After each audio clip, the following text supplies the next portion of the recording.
My name is Richard, and I am thankful because I am in the position to do what I love in my daily job. I am the founder of Supersonic. I can remember the moment when it all started. I was 5 years old and on a car booth sale together with my father.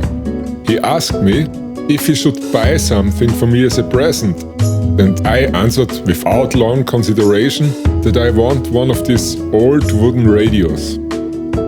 So he bought one for me.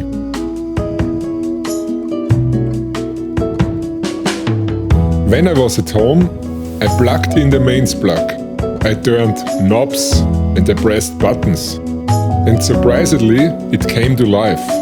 Lights turned on, and I heard strange sounds I have never heard in my life before. Since then, I knew that this kind of thing will somehow be part of my life.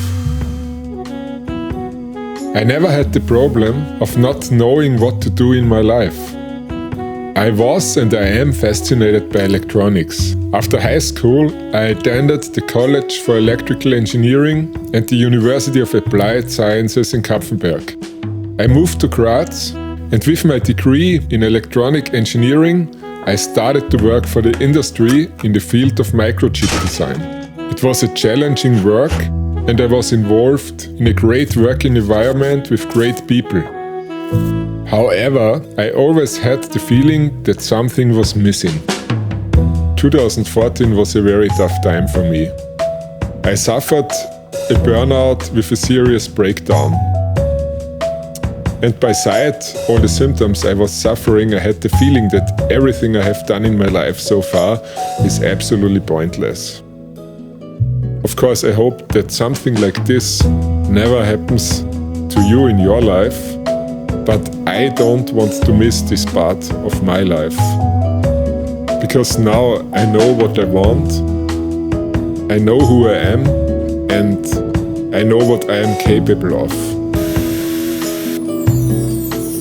In 2015, I decided that it's pointless to return to my old life.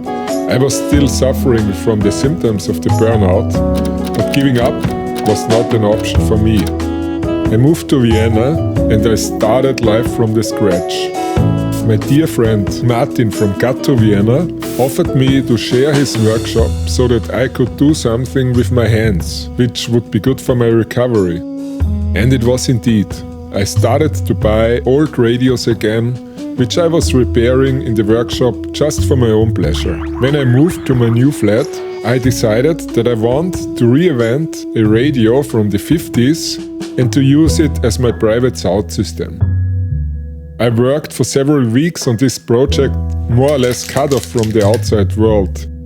From time to time, I posted some pictures on social media, as well as the final result, and I got a totally unexpected response. Everybody wanted to have a radio like this one, and this was the cornerstone of Supersonic. Every time I look at the radio from the 50s or the 60s, I see new details. These details are manifested in the product design and in the way how problems were solved in a technological context. Products of these decades were built to last. Even today, an engineer can learn a lot from the fact how efficient things were done in the past. Another aspect which touches me every time is the design. Somehow you feel that product design was not a mechanical task to get the perfect result like nowadays. Product design was done by heart. My work combines the disciplines of microelectronics, sound engineering and handcraft. It is all about perfection, and I never get tired to redo tasks over and over again, until I'm completely satisfied with the result. This approach is the only way to evolve my talents and in the end to create unique products, which you won't get anywhere else in the world. It is great to see the smiling faces of my clients. It is great to bring a radio back to life which already have been used by my clients' grandparents. And finally, it is great to know that they will use it again to listen to records and maybe their children will do so. This is the spirit, and I feel that my clients feel this too. That is what Supersonic is all about. Let's keep this spirit alive.